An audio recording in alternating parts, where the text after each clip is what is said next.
Unified 911, anong matutulong namin sa'yo? Anya ti may tulong miken ka po. Anong may tatabang ko sa imo? Unsay akong ikatabang nimo? Ngini makadabang na misal ka no? Sa anumang wika o dialekto, may tulong na darating sa iyo.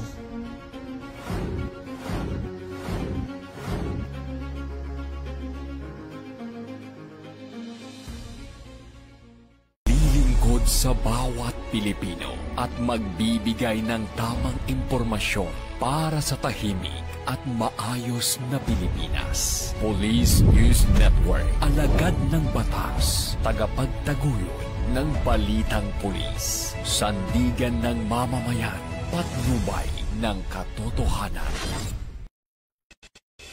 La Campo Crame, maghahatid ng pinakahuling kaganapan at nagbabagang balita. Ito ang PNN Police News Network. At ngayon, ang inyong mga tagapagbalita. Magandang araw, Bagong Pilipinas. Ako ang inyong alagad na batas, tagataguyod ng Balitang Pulis. Patrolwoman Ara Cassandra Cuncon, maghahatid ng tamang balita, kwento ng pulis at serbisyo para sa mamamayan, at ito ang PNP News Online. Ang pangunahing balita ng Police News Network, alagad na batas, tagataguyod ng Balitang Pulis.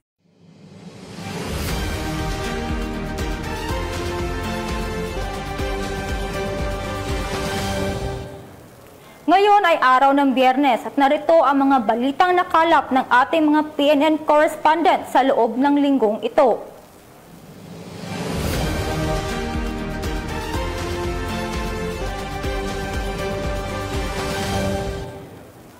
Ngayong araw, isang makabuluhang pagsasanay ang isinagawa sa ilalim ng Philippine Navy, ang Journalist Basic Specialization Course Class 06-2025 na kasulukuyang sumasailalim sa kanilang on-the-job training sa Philippine National Police.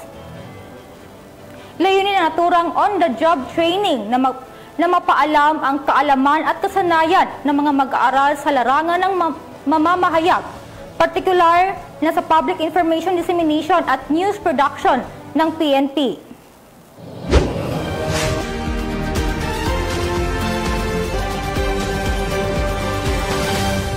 Ang mga mag-aaral ng Journalist Basic Specialization Course or JOBSC Class 06-25 mula sa Philippine Navy ay kasalukuyang nagsasagawa ng kanilang on-the-job training sa Philippine National Police. Layunin nito na mapalalim pa ang ugnayan at kooperasyon sa pagitan ng dalawang ahensya pagdating sa larangan ng komunikasyon at pagbabalita. Mahalaga ang ganitong uri ng programa upang mahasa ang kakayahan ng mga estudyante sa larangan ng pagsusulat at pagbabalita sa parehong telebisyon at radyo. Sa pamamagitan ng aktual na karanasan sa PNP, mas mahasa ang mga estudyante kung paano isinasagawa ang profesional na pamamahayag sa loob ng mga ahensyang naglilingkod sa bayan. Ipinahayag ng isa sa mga mag-aaral na ang OJT sa PNP ay isang malaking oportunidad upang makita at maranasan nila mismo kung paano ipinahayag at ipinalalaganap ang mga balita na may kinalaman sa kapayapaan, seguridad at serbisyong publiko. Dagdag pa rito, sinasabi ng isa sa mga tagapayo ng programa na ang kolaborasyon na ito ay nagpapatibay ng koneksyon sa pagitan ng mga unipermadong hanay ng gobyerno at nagiging tulay sa mas epektibong pagpapalaganap ng tamang impormasyon sa publiko.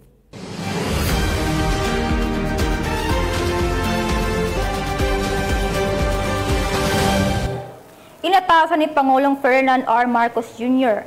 ang Department of Interior and Local Government na paigtingin ang paghahanda ng mga LGU sa paglapit ng tropical storm. Patrolwoman Rosalie Umalay, ibalita mo.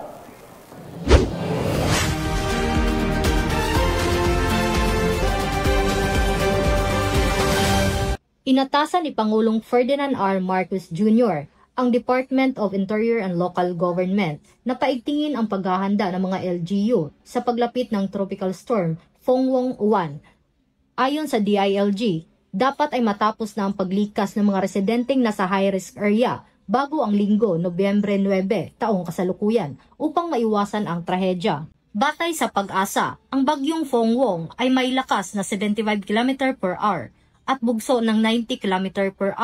at posibleng maging super typhoon pagpasok ng Sabado. Inaasahan itong tatama sa Northern o Central Luzon sa Lunes, Nobyembre 10 taong kasalukuyan.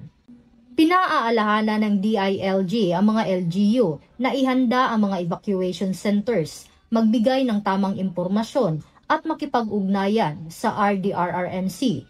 Ipinag-utos din ang no sailing policy at suspension ng tourism at outdoor activities ng mga delikadong lugar.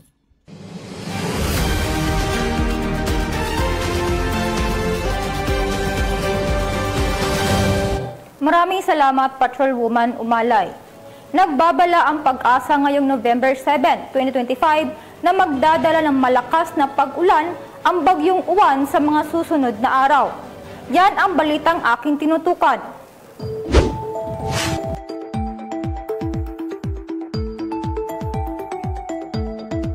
Nagbabala ang Pag-asa ngayong ikapito ng Nobyembre 2025, alas 11 ng umaga na magdadala ng malalakas na pag-ulan ang bagyong Fongwong sa mga susunod na araw. Mula Sabado hanggang Lunes, Nobyembre 8 at 10, asahan ng matinding ulan sa Bicol Region, Eastern Visayas, Central Luzon, Cordillera, Ilocos Region at Metro Manila. Pinakamalakas na pag-ulan higit 200 milimetro ang inaasahan sa Catanduanes, Aurora, Cagayan, Isabela at Karatig Lalawigan. Pinapayuhan ng mga LGU at DRRM offices na magsagawa ng maagang paghahanda at paglikas sa mga high-risk areas, manatiling alerto at sumubaybay sa mga heavy rainfall warnings mula sa Pag-asa.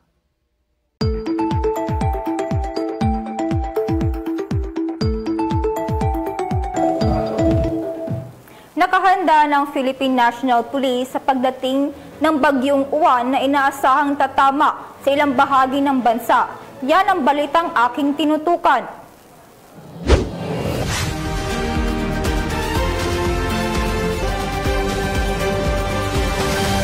Nakahanda ng Philippine National Police sa pagdating ng bagyong Uwan na inaasahang tatama sa ilang bahagi ng bansa. Ayon kay Acting Chief PNP Police Lieutenant General Jose Melencio Sr. Tatis Jr., inatasan niya ang lahat ng Regional Director na i-activate ang Disaster Response Plan at tiyaking handa ang mga tauhan sa kanilang lugar. Nakapreposisyon na ang mga search, rescue and relief team sa mga high-risk areas habang magdaragdag na pulis sa mga evacuation centers at pangunahing kalsada para sa kaligtasan ng publiko. Mahigpit ang koordinasyon ng PNP sa NDRRMC, AFP, Coast Guard, DSWD, DOTR at mga LGU para sa mabilis na pagtugon sa oras ng sakuna.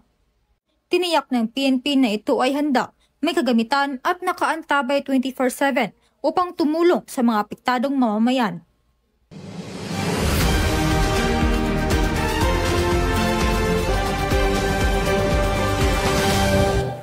Isang individual arestado sa bypass operations sa Caramoran, Catanduanes. PSSG Thaddeus Quintana sa balita.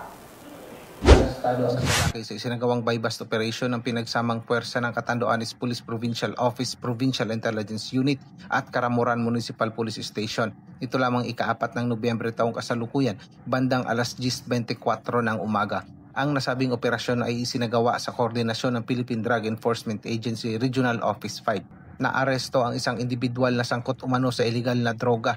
Na-recover mula sa nasabing sospek ang isang piraso ng maliit na heat-sealed transparent plastic sachet na naglalaman ng puting kristal na pinaghihinalaang shabu at iba pang non-drug items. Ang sospek ay kasalukuyang nasa kustodiya ng Caramoran MPS para sa tamang disposisyon at nahaharap sa kasong paglabag sa Section 5 ng Republic Act 9165 o ang Comprehensive Dangerous Drugs Act of 2002. Patuloy ang PNP sa mahigpit na kampanya laban sa iligal na droga upang mapanatili ang kapayapaan at kaayusan sa lalawigan ng Catanduanes. Mula dito sa probinsya ng Catanduanes, ang Dahapi Island ng Kabikulan. Ako ang inyong PNN Correspondent, Police Staff Sergeant Quintana, alagad ng batas, taga-taguyod ng Balitang Pulis. Maraming salamat, PSSG Quintana. Pulis ng Valderrama Antique naghatid ng tulong sa mga evacuee sa gitna ng Bagyong Tino. Patrolwoman Julibel Albior, ibalita mo. Sa gitna ng nararanasang epekto ng Bagyong Tino, nagpakita ng malasakit at tunay na serbisyo publiko ang mga tauhan ng Valderrama Municipal Police Station sa pamumuno ni Police Captain Paul Joseph B. Oberio, Officer in Charge, sa pamamagitan ng isang feeding program para sa mga pamilyang lumikas sa Valderrama Central Elementary School, Barangay Ubos at Pandanan Elementary School, Valderrama, Antique, nito lamang ika-4 ng Nobyembre taong kasalukuyan. Layunin ng aktibidad na ito na maghatid ng tulong at magbigay ng kaunting ginhawa sa